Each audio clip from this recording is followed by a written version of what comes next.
Hello everyone, welcome to glance academy. Good morning. कैसे हैं आप सभी?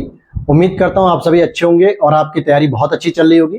दोस्तों, आज हम इस वीडियो में डिस्कस करेंगे आपके मेंस आंसर राइटिंग के जो नोट्स मैंने लॉन्च किए थे 2 दिन पहले, और जिस पे मैंने एक डिटेल्ड वीडियो बना दी थी और जिसकी पूरी डिटेल मैंने व्हाट्सएप नंबर पर भी दे दी थी, जिसका व्हाट्सएप नंबर वीडियो के नीचे है।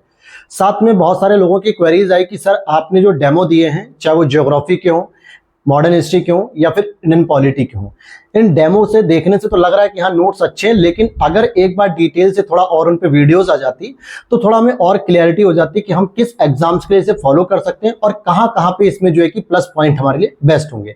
तो इसी को ध्यान में रखते हुए मैंने परसों शाम में ज्योग्राफी की वीडियो बनाई थी, जिसमें इंडियन और वर्ल्ड ज्योग्राफी दोनों को मैंने डिटेल्ड बताया था कि ये जो मेंस आंसर राइटिंग के नोट्स हैं इनकी क्या खासियत है और किन एग्जाम्स के लिए ये प्रिफर कर सकते हैं।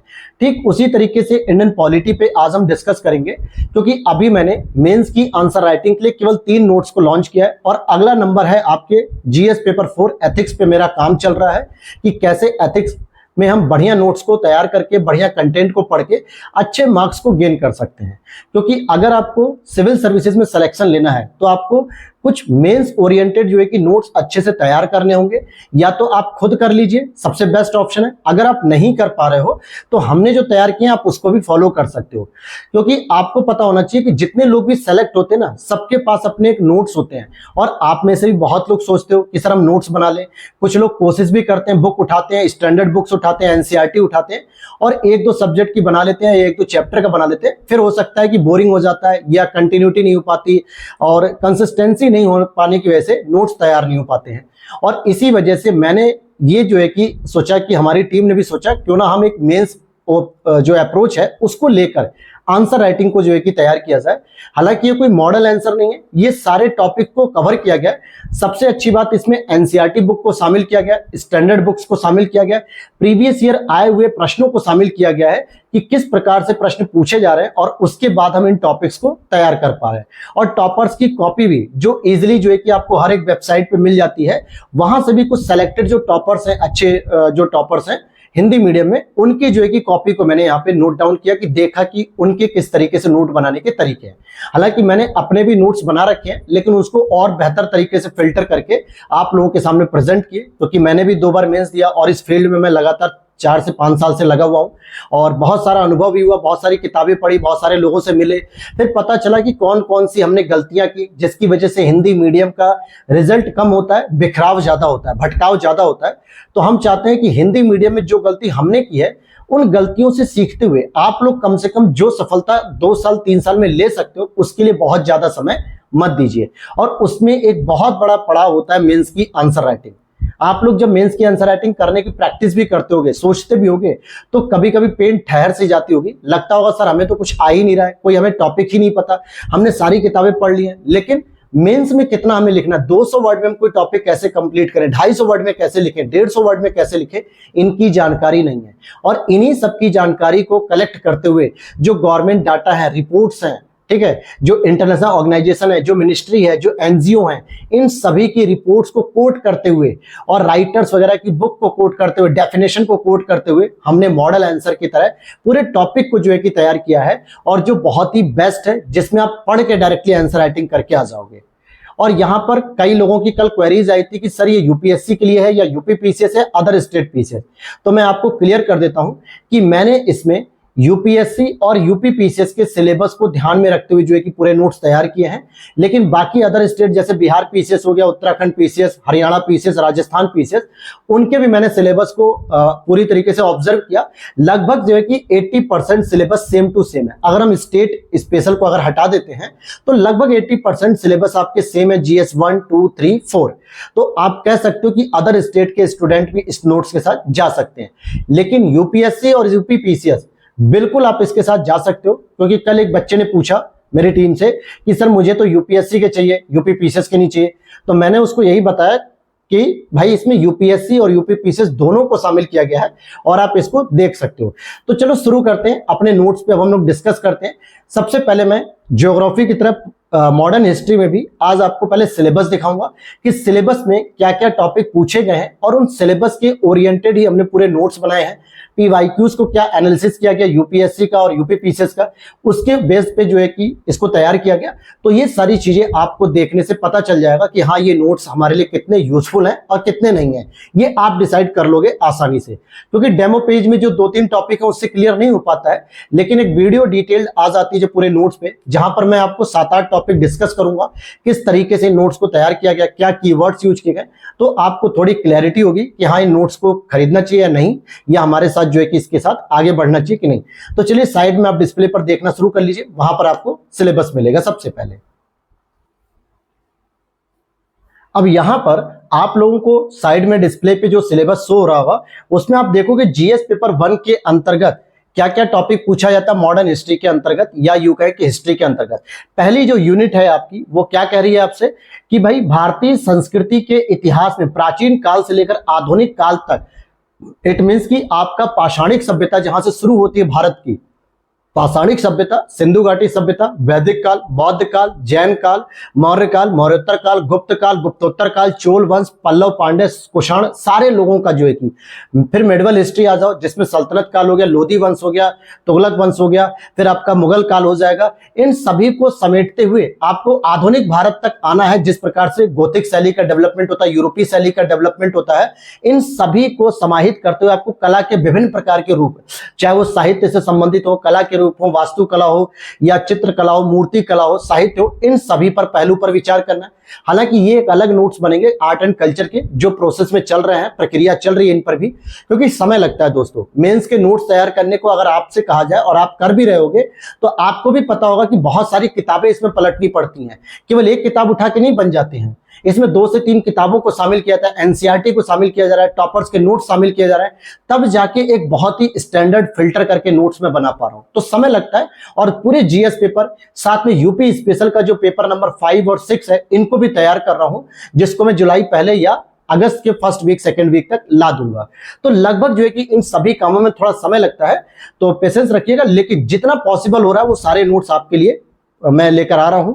और सेकंड यूनिट को अगर हम देखें तो आधुनिक भारतीय इतिहास में 1757 से 1947 तक, 1947 में भारत को आजादी मिलती है, 1757 में पहली बार प्लासी का युद्ध होता है, जहां से अंग्रेजों ने अपनी बंगाल के साथ साथ भारत पे मजबूत पकड़ करनी शुरू कर दी।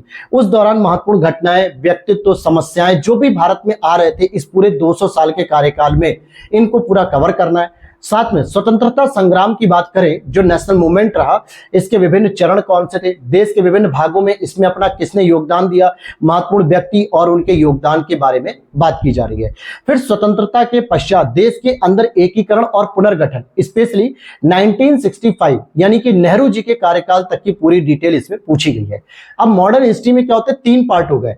पहला पार्ट हो गया स्वतंत्रता संग्राम के बारे में, जो महत्वपूर्ण व्यक्ति थे, चाहे उसमें गांधी जी की बात करो, सामाजिक धार्मिक सुधार आंदोलन में आप राजा राम मोहन राय जी की बात कर सकते हो,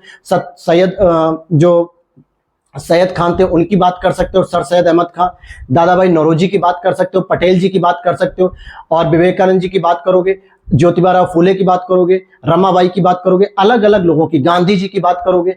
इसी तरीके से आप देखोगे कि आधुनिक भारत में जो 1947 से 57 तक की जो डिटेलिंग है, इसमें कौन कौन सी घटनाएं हुई, कैसे प्लासी का युद्ध, बक्सर का युद्ध, first world war, second world war, Savin अवज्ञा, 1857 क्रांति, जनजातीय विद्रोह, सामाजिक धार्मिक सुधार आंदोलन, किसान विद्रोह, बहुत सारी घटनाएं इसमें आपको पूरी की पूरी पढ़नी पड़ेंगी। तो ये सारी चीजें हमारे मेंस के नोट्स में शामिल की गई, और ये सिलेबस आपका यूपीएससी और यूपीपीसीएस दोनों का सेम है, दोनों के लिए उसी लेवल के कीवर्ड से आपके नोट्स तैयार किए गए। अब आते हैं नोट्स पे, जो आपको साइड में दिखेगा कि इस नोट्स में आपको क्या क्या चीजें देखने को मिलेंगी। ठीक है, तो आप साइड में देखिए। अब यहां पर आपको साइड में दिख रहा होगा फ्रंट पेज हमारे YouTube चैनल के नाम के साथ पूरा, और इसमें साफ साफ लिखा हुआ है कि आधुनिक भारत का नोट्स है, और mains answer writing hand written notes, जिसमें यूपीएससी, यूपीपीसीएस और अदर स्टेट पीसीएस एग्जाम्स के लिए पूछा गया। क्योंकि अदर स्टेट की जो पीसीएस है, चाहे वो बिहार हो, उत्तराखंड हो, झारखंड हो, राजस्थान हो, हरियाणा, एमपी, इनमें मॉडर्न हिस्ट्री का कोई सिलेबस बदला हुआ नहीं है, सेम टू सेम सिलेबस है, सेम पैटर्न है, पीवाईक्यूज भी आप देख सकते हो। और इस पे जैसे ही आप आगे बढ़ोगे तो इसमें आपको सबसे पहले विषय सूची मिल जाएगी, यानी इंडेक्स मिलेगा, जिसमें क्लियर हो जाएगा कि हाँ भाई इस सिलेबस के या इस नोट्स में क्या क्या चीजें मेंशन की गई हैं। जैसे आप देखोगे यूरोपियों के आगमन के बारे में पूरी कहानी, फिर भारतीय प्रतिक्रिया क्या थी, सामाजिक धार्मिक सुधार आंदोलन, भारत में ब्रिटिश नीतियों क्या थी, और भारतीय राष्ट्रवाद का उद्भव, भारतीय राष्ट्रीय आंदोलन के बारे में बात करेंगे, फिर भारतीय राष्ट्रीय आंदोलन के 3 पार्ट, और साथ में भारतीय राष्ट्रीय आंदोलन में जो विभिन्न वर्गों की भूमिका थी, इन सभी पे हमने चर्चा की है। इसके बाद आपको यहाँ पर मिलेंगे कुछ पीवाईक्यूज, इस पर भी लेके 2-3 लोगों को डाउट था तो उन्हें भी क्लियर हो जाएगा। इसमें जो पीवाईक्यूज है वो हमने यूपी पीसीएस के पीवाईक्यूज शामिल किए हैं, तो ये बिल्कुल मत सोचना कि ये नोट्स पूरी तरीके से यूपी पीसीएस के लिए है। अगर ये सोच के आप तैयारी कर रहे हो या इस नोट्स को देख रहे हो तो हो सकता है आपसे ब्लंडर मिस्टेक हो जाएगी, क्योंकि इसमें यूपी पीसीएस और यूपीएससी दोनों के कंटेंट को, पीवाईक्यूज को देखते हुए मैंने इसके नोट्स तैयार किए। ऐसा इसलिए क्योंकि यूपी पीसीएस के सेपरेट सब्जेक्ट वाइज जो है कि पीवाईक्यूज जनरली किसी बुक में नहीं मिलते हैं। पूरे जीएस पेपर 1 मिलेगा, जीएस पेपर 2 मिलेगा 2018 से लेकर 2023 तक का। जबकि यूपीएससी का क्या होता है, आप किसी भी पब्लिकेशन की बुक लोगे वहां पे जीएस पेपर 1 में भी सब्जेक्ट वाइज आपको अलग अलग मिल जाएंगे। चाहे आप साइंटिफिक रीडर की पब्लिकेशन ले लो या दिशा पब्लिकेशन की बुक लीजिए, दृष्टि पब्लिकेशन की, किसी भी पब्लिकेशन को लोगे तो यूपीएससी के पेपर में ये चीजें मिल जाती हैं। आपको सब्जेक्ट वाइज अलग हो जाता है टॉपिक, जहां से समझ में आ जाता है कि क्या क्या प्रीवियस ईयर में पूछा गया है। लेकिन यूपी पीसीएस में ऐसा नहीं होता है, इसीलिए मैंने यहां पर यूपी पीसीएस के पीवाईक्यूज लगाए हैं, जिससे आपको पता चले कि हाँ पेपर में कैसे कीवर्ड्स के साथ प्रश्न पूछे जाते हैं और यूपीएससी में कैसे पूछे जाते हैं ये भी आपके पास होंगे। तो दोनों को शामिल करते हुए मैंने इस नोट्स को तैयार कर रखा है, तो इस चीज को बिल्कुल आप सेटिस्फाई हो जाइए। और यहां पर आप देखोगे जो भी प्रश्न आपसे पूछे गए हैं, तो नोट्स में जब हम आएंगे हैंड रिटन नोट्स में, अब जैसे मैं आपको कुछ पेजों के माध्यम से, कुछ टॉपिक के माध्यम से समझाना चाहूंगा। जैसे अगर आप देखोगे यहां पे लिखा हुआ है 18वीं शताब्दी में खंडित राजनीति।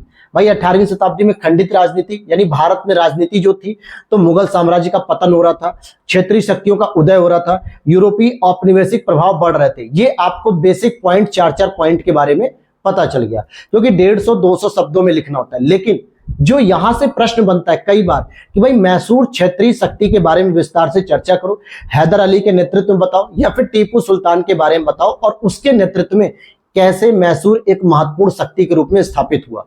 अब यहां पर क्या होता है, 200 शब्दों की जो कहानी है वो आप कैसे लिखोगे। आपने तो पढ़ा 10-12 पेज में, पूरी युद्ध वगैरह पढ़े, पूरी कहानी पढ़ी, पूरे जो है कि किताबों में पढ़ लिया, एनसीईआरटी में, स्पेक्ट्रम में या फिर बिपिन चंद्रा में। लेकिन जब बात आती है प्रश्न को लिखने की तो यहां पर आपके मेंस के नोट्स काम आते हैं। जैसे इसमें देखोगे मैसूर क्षेत्रीय शक्ति के बारे में मैंने 6 से 7 पॉइंट को यहां पे डिस्कस कर दिया कि भाई दक्षिण भारत में इनका प्रभुत्व था, हैदर अली के नेतृत्व थे, धार्मिक सहिष्णुता, आविष्कार प्रणाली, अंग्रेजों के कट्टर विरोधी, ये सारी चीजें। फिर प्रमुख जो क्षेत्रीय युद्ध है जिसमें आपने लिख दिया कि पहला युद्ध, दूसरा युद्ध, तीसरा और चौथा, इन युद्धों की संधि क्या थी, क्या क्या इसके प्रमुख कारण थे, एक एक 2-2 लाइन में लिख दिया। क्योंकि एग्जाम हॉल में आपको इससे ज्यादा जगह नहीं मिलती है और ना ही इससे ज्यादा समय मिलेगा कि आप 8 मिनट से ज्यादा किसी क्वेश्चन पर दो। अगर आपने 10 मिनट, 12 मिनट, 13 मिनट दे दिए तो इसका मतलब है आपका लास्ट वाला क्वेश्चन डेफिनेटली है कि छूट जाएगा। 3 घंटे में 20 क्वेश्चन जो लिखने होते हैं ना, जो प्रेशर हैंडल करना होता है, आती हुई चीज भूल जाते हैं। और वहां पे ऐसे छोटे छोटे जो नोट्स होते हैं, बुलेटिन नोट्स होते हैं, ये आपको रिवाइज करने में मदद करते हैं। बहुत सारे जो सिलेक्शन ले चुके हैं लोग, जब वो अपने नोट्स को रिवील करते हैं तो इसी तरीके के नोट्स होते हैं। और मैक्सिमम लोग तो रिवील भी नहीं करते, बताते भी नहीं है कि हाँ हमने ऐसे नोट्स बनाए हैं, ठीक है, क्योंकि उनको लगता है भाई कंपटीशन और बढ़ेगा। मुझे तो कई लोगों के फोन आ गए कि सर आप इस तरीके के घटना चक्र के आप नोट्स प्रोवाइड करा रहे हो, मेंस के नोट्स प्रोवाइड करा रहे हो, सर आप हिंदी मीडियम के कंपटीशन को और बढ़ा रहे हो। जो अच्छे स्टूडेंट है, जो तैयारी कर रहे हैं बढ़िया फैसिलिटी के साथ, उनके लिए चुनौती आएगी कि गांव के दूर दराज में बैठा स्टूडेंट भी ये अच्छे कंटेंट के साथ तैयारी कर लेगा और वहां पे कंपटीशन बढ़ेगा। जाहिर सी बात है भाई, ये मेरे लिए भी कंपटीशन बढ़ेगा। जिस नोट से मैं तैयारी करके मेंस निकाल रहा हूं या निकालने की कोशिश कर रहा हूं, वो नोट्स आपके पास भी पहुंच रहे हैं, तो आप भी उस लेवल की चीजों को टैकल कर रहे हैं।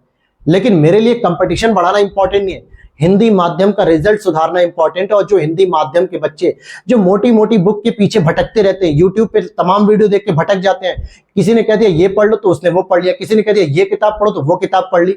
भाई सेलेक्ट होने वाले बंदे के पीछे क्या बैकग्राउंड रहा है, क्या उसने स्ट्रेटजी फॉलो किया है, उसने एक स्ट्रेटजी को कभी नहीं छोड़ा। सिंगल सोर्स मल्टीपल रिवीजन, क्या मैंने कहा, सिंगल सोर्स मल्टीपल रिवीजन।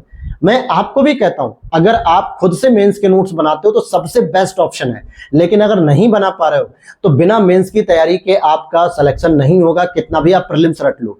और उनके लिए ये जो नोट्स है पूरे के पूरे रामबाण नोट्स हैं, पता होना चाहिए कि हाँ हमारे नोट्स में क्या क्या कंटेंट है। अब जैसे यहाँ पे आपने लिख दिया, फिर इसके बाद आपसे पूछेगा टीपू सुल्तान का योगदान, तो भाई हमने टीपू सुल्तान का योगदान भी बता दिया सामाजिक, राजनीतिक, आर्थिक, प्रशासन के क्षेत्र में, और दो दो तीन तीन लाइनें जो है कि इसमें बता दी हैं पूरे ऑथेंटिक फैक्ट के साथ, जो कि आपकी अमूर्त नहीं बल्कि उत्तर को प्रमाणित करता है। इसी तरीके से एक और टॉपिक है इसी मराठा क्षेत्रीय शक्ति, छत्रपति शिवाजी के नेतृत्व में मराठा शक्ति का उदय हुआ, तो यहां पर आप उसके उदय के कारण लिख सकते हो, 7-8 बिंदुओं में मैंने लिखा है। फिर आप प्रमुख युद्ध लिख सकते हो, आंग्ल मराठा पहला, दूसरा, तीसरा, उनके क्या युद्ध हुए, क्या परिणाम हुए, क्या संधियां हुई। और मराठा प्रशासन के बारे में भी अगर आपसे पूछता है कि स्वराज क्षेत्र क्या था, पड़ोसी क्षेत्र क्या थे, मराठों का पतन कैसे होने लगा, ये चीजें आप बता सकते हो। या फिर कई बार होता है डायरेक्ट प्रश्न आता है कि भाई ब्रिटिश शक्ति का विस्तार कैसे हुआ और उसने कैसे भारत को एकजुट बनाने का प्रयास किया। अब यहां पर आपको 200-150 शब्दों में जो प्रश्न पूछेगा, मुख्य रूप से आपको ब्रिटिश शक्ति का जो विस्तार हुआ पूरे भारत में, वहां पर जो प्रमुख युद्ध लड़े गए, चाहे वो मैसूर के साथ युद्ध हो, कर्नाटक वॉर हो, मराठा वॉर हो, ये सारी चीजें आपको डिटेल में थोड़ा थोड़ा लिखना पड़ेगा। तो यहां पर आप देख सकते हो बंगाल पर उन्होंने कैसे विजय प्राप्त की, जिसमें प्लासी का युद्ध हो गया, बक्सर का युद्ध हो गया, मैसूर में उन्होंने 4 युद्ध लड़े, मराठा में उन्होंने 3 युद्ध लड़े, फिर पंजाब में उन्होंने 2 युद्ध लड़े और सिंध में भी।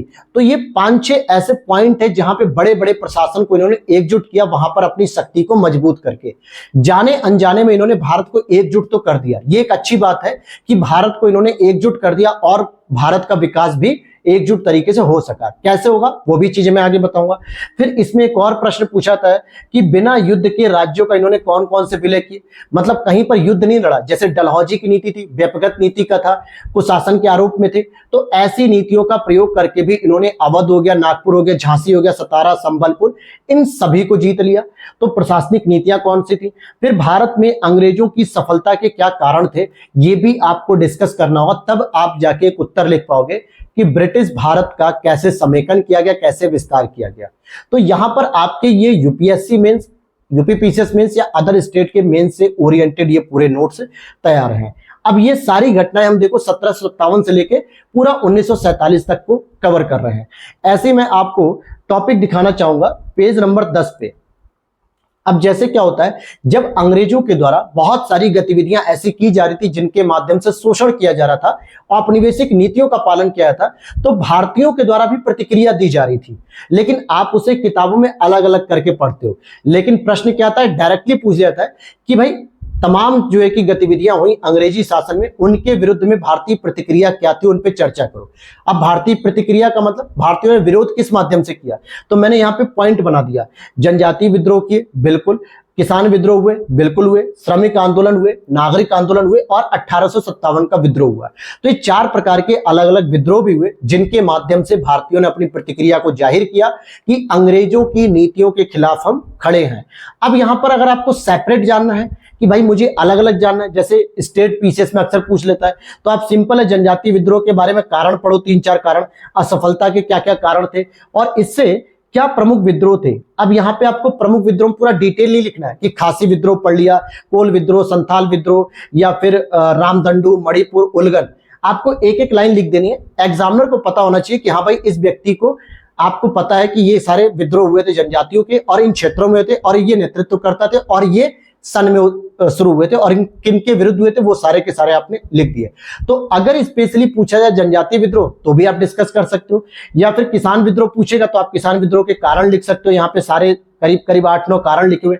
इस विद्रोह का क्या महत्व था ये भी आप लिख सकते हो और इनमें कमियां क्या थी, और साथ ही साथ कौन कौन से प्रमुख जो है कि आंदोलन थे किसानों के, जैसे सन्यासी विद्रोह, नील विद्रोह, पावना विद्रोह, दक्कन, पाइक, चंपारण, फिर आपके खेड़ा, मोपला, बारदोली।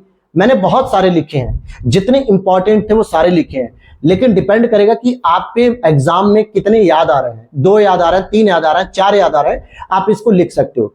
और ध्यान देना, ये बिगनर के साथ साथ जो लोग 2-3 साल से लगातार मेंस निकाल नहीं पा रहे हैं, मेंस की तैयारी कर रहे हैं, या प्रीलिम्स नहीं हो पा रहा है, प्रीलिम्स के साथ हो रहा है तो मेंस नहीं हो पा रहा है, तो उन सभी के लिए ये नोट्स यूजफुल है। ऐसा नहीं कि केवल बिगनर के लिए, क्योंकि इसमें जरूरत पड़ने पर 1 लाइन, आधी लाइन, 1 वर्ड, 2 वर्ड, 3 लाइन, जरूरत पड़ने पर मैंने हर एक चीज को अच्छे से डिफाइन किया है। और सभी नोट्स एवरेज जो है कि 100 पेज के अंदर ही हैं, जिससे आप बहुत कम समय में बार बार रिवीजन कर सकते हो। जिसे कहते हैं ना, एग्जाम जिस दिन आप देने जा रहे हो मेंस का, तो उससे 15 दिन पहले आपके पास ऐसे नोट्स होने चाहिए जो जीएस पेपर 1, 2, 3, 4 ऑप्शनल पूरा रिवाइज कर सको। तो ये उनके लिए सबसे रामबाण औषधि साबित होने वाली है। और इस तरीके से आप श्रमिक आंदोलन के बारे में बता सकते हो। इसी तरीके से मैं आपको दिखाना चाहूंगा एक पेज नंबर 22-23 पर, अगर मैं दिखाना चाहूं, अब जैसे सामाजिक धार्मिक सुधार आंदोलन की बात, तो सबसे पहले आपसे पूछेगा बेसिकली इनके कारण क्या थे, इनके क्या परिणाम हुए, सकारात्मक क्या हुए, नकारात्मक क्या हुए, और आंदोलन के स्वरूप क्या थे, किस प्रकार का ये स्वरूप था, प्रकृति क्या थी, क्या ये मध्यवर्गीय था, ग्रामीण क्षेत्रों का था, अमीरों का था, या धार्मिक सुधार था, या सामाजिक सुधार था, या महिलाओं की स्थिति में सुधार था। क्योंकि बहुत सारे धार्मिक सुधार आंदोलन में विधवा विवाह की बात हुई, सती प्रथा की बात हुई, बाल विवाह की बात हुई, पर्दा प्रथा की बात हुई, स्त्री शिक्षा की बात हुई। तो देखा जाए तो सारे मुद्दे स्त्रियों के आसपास ही घूम रहे थे, सारे मुद्दे स्त्रियों के आसपास ही घूमने की वजह से यहां पर ऐसा लग रहा था कि इसका स्वरूप स्त्रियों से आधारित है, स्त्रियों की स्थिति में सुधार करने से संबंधित है। तो ये सारी चीजें आपको पता रहेंगी। साथ में आप यहां पे योगदान देख सकते हो कि इसका क्या योगदान हुआ भारतीय समाज में, और आज भी उन योगदानों की प्रासंगिकता है कि नहीं। ठीक है, फिर इसके बाद आप आंदोलन को कैटेगरी वाइज कर सकते हो। भाई धर्म के आधार पर हिंदू, मुस्लिम, सिख, पारसी, इन सभी ने किए। हिंदुओं में आप राजा राम मोहन राय का नाम लिख सकते हो, दयानंद सरस्वती का हो गया, रामकृष्ण मिशन का हो गया, मतलब विवेकानंद जी का। फिर आप मुस्लिम में आप आओगे तो मुस्लिमों में भी बहाबी आंदोलन थे, बहुत सारे आंदोलन हमने पढ़े उसमें। सिख धर्म में भी आप देखोगे, और पारसी में भी नौरोजी साहब ने भी चलाए।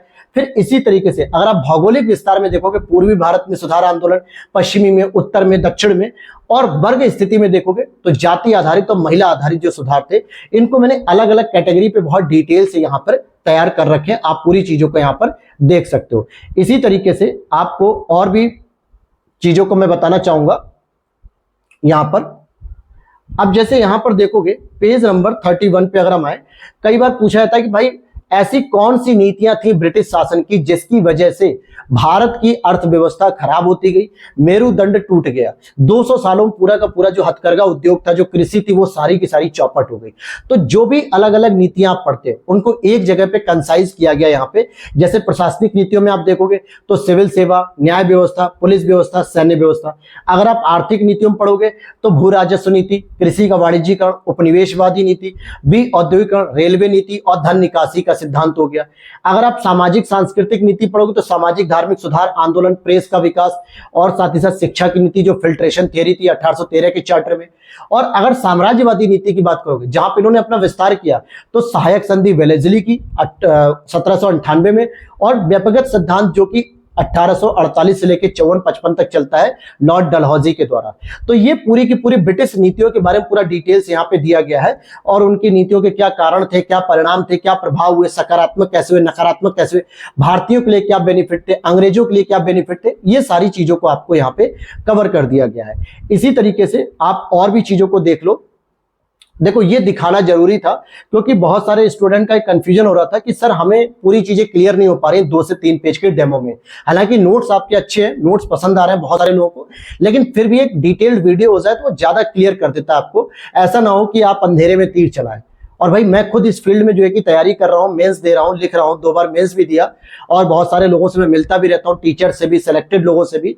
तो मुझे भी काफी अनुभव हो चुका है कि हाँ इस फील्ड में कैसी रिक्वायरमेंट होती है, कैसी डिमांड होती है। और आप भी इस फील्ड में अगर 1 साल, 2 साल, 3 साल से तैयारी कर रहे होगे तो इस नोट्स की डेमो को भी आप देखकर बता सकते हो कि हाँ सर इसकी जरूरत है। बिल्कुल इसी तरीके के नोट्स होने चाहिए जो हम नहीं तैयार कर पाते हैं। एक किताब पढ़ते नहीं होता है, हम तो 3-3 किताबों को तैयार कर रहे हैं दोस्तों। एनसीईआरटी भी, स्पेक्ट्रम भी, जरूरत पड़ने पे हमने जो है कि टॉपर्स कॉपी भी इंक्लूड की, ताकि पता रहे कि हम किस चीजों को जो है कि शामिल कर रहे हैं। अब यहाँ पे भू राजस्व नीतियां आपने पढ़ी होगी, कई बार इससे प्रश्न आता है भाई स्थायी बंदोबस्त की व्यवस्था क्या थी, रैयतवाड़ी क्या थी, महालवाड़ी क्या थी, किन क्षेत्रों में थी, किसके द्वारा शुरू की गई, इनका क्या विकास था, क्या संभावनाएं थी, क्यों ये परिवर्तित होती गई बार बार। तो ये सारे के सारे पॉइंट को इसमें डिस्कस किया गया है। ठीक है, ये चीजें हो गई। अब इसी तरीके से आप यहां पर देख सकते हो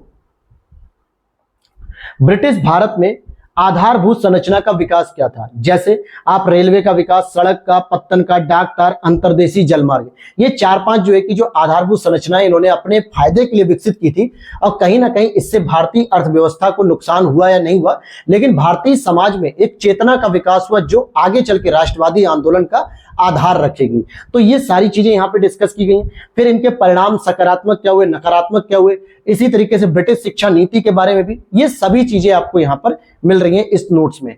और अगर हम बात करते हैं डायरेक्टली, अगर हम चलते हैं जैसे यहां पर आप देखोगे पेज नंबर 59, मैंने कुछ टॉपिक को सेलेक्ट किया है जो आपको क्लियर होना चाहिए कि हाँ इस तरीके के नोट्स आपको मिलेंगे इसमें। और अगर ये नोट्स आप बाई करना चाहते हो तो वीडियो में आपको नीचे दिख जाएगा व्हाट्सएप नंबर, या फिर साइड में जैसे ये जो साइड में डिस्प्ले चल रही है ये हटेगी तो यहां पर मैं व्हाट्सएप नंबर लगा दूंगा, आप उसमें मैसेज करके मेरी टीम से कांटेक्ट कर सकते हो। वहां पे हर प्रकार के नोट्स की आपको डिटेल मिल जाएगी जो कि पेड होते हैं, उनकी क्लासेस मैं फ्री कराता हूं। और जो फ्री नोट्स होते हैं जो टेलीग्राम पे मैं पोस्ट करता हूं उसके लिए टेलीग्राम चैनल ज्वाइन कर लो, वीडियो के नीचे उसका लिंक दिया गया, उसे आप ज्वाइन कर सकते हो। अब जैसे यहाँ पे क्रांतिकारी आंदोलन की बात करेंगे तो आपको क्रांतिकारी आंदोलनों के कारण पता होने चाहिए, उनके कार्यक्रम या पद्धतियां क्या थी, किस प्रकार से वो क्रांतिकारी गतिविधियों को अंजाम देते थे, उनकी विचारधारा क्या थी और मुख्य रूप से उनका प्रसार क्या था देश के अंदर, पहले आपको बताना है। जैसे मित्र मेला हो गया, अनुशीलन समिति हो गई, युगांतर हो गया, नौजवान सभा, चटगांव शस्त्रागार, काकोरी षड्यंत्र, ठीक है, ये सभी के सभी घटनाएं कहां पे हो रही थी, देश के अंदर। वैसे ही आपको देश के बाहर भी आपको प्रसार के बारे में बताना, जैसे लंदन में Indian Home Rule Society Shyamji Krishna Varma ji के द्वारा, फिर उसका फ्रांस में भीखाजी कामा जी के द्वारा, और यूएसए में गदर पार्टी हो गई, कामागाटा मारू प्रकरण। तो ये अंतर्राष्ट्रीय घटनाएं भी थी जिसकी वजह से कह सकते हो कि कहीं ना कहीं क्रांतिकारी गतिविधियों को योगदान देखने को मिला। और इसी तरीके से आप सबसे लास्ट में एक पॉइंट में लेके आ रहा हूं, हालांकि इसमें गांधी जी वगैरह का सारा पॉइंट है। एक प्रश्न कई बार यह भी पूछा जाता है और नहीं भी पूछा जाए तो भी आपको पता होना चाहिए कि पूरे राष्ट्रवादी आंदोलन में विचारधाराओं की भूमिका, जैसे गांधीवादी विचारधारा क्या थी, साम्यवादी विचारधारा क्या थी, समाजवादी क्या थी, नारीवादी क्या थी, राष्ट्रवादी क्रांति क्या थी, जाति आधारित, उदारवादी, उग्रवादी, ये 7-8 पॉइंट में आपको मैंने बता दिया विचारधाराओं के माध्यम से। और सभी विचारधाराओं में 2-2, 3-3 लाइन बता दी गई ताकि आप आराम से 150 से 200 वर्ड के एक आंसर को तैयार कर पाओगे। तो ये सारी चीजें आपको मिलेंगी इन सभी नोट्स में। और इसी तरीके से पॉलिटी का भी मैं एक छोटा सा रिव्यू वीडियो ला दूंगा, कल आ जाएगा या तो फिर परसों तक कोशिश करूंगा, ठीक है। और इसी दौरान मैं एथिक्स के भी नोट्स तैयार कर रहा हूं, जल्दी 1 हफ्ते के अंदर उन्हें भी लॉन्च करने की पूरी तैयारी रहेगी। और इसी क्वालिटी के साथ हम अपने नोट्स को बनाएंगे, कोई भी क्वालिटी में समझौता नहीं होगा। और वीडियो के नीचे व्हाट्सएप नंबर दिया, नहीं तो साइड में आपको व्हाट्सएप नंबर मिल रहा होगा, यहां पर मेरी टीम से कॉन्टेक्ट कर सकते हो और वहां पर सारी डिटेल्स ले सकते हो। तो उम्मीद करता हूं वीडियो अच्छी लगी हो तो लाइक कर देना। साथ मिलते हैं नेक्स्ट वीडियो में। जय हिंद, जय भारत।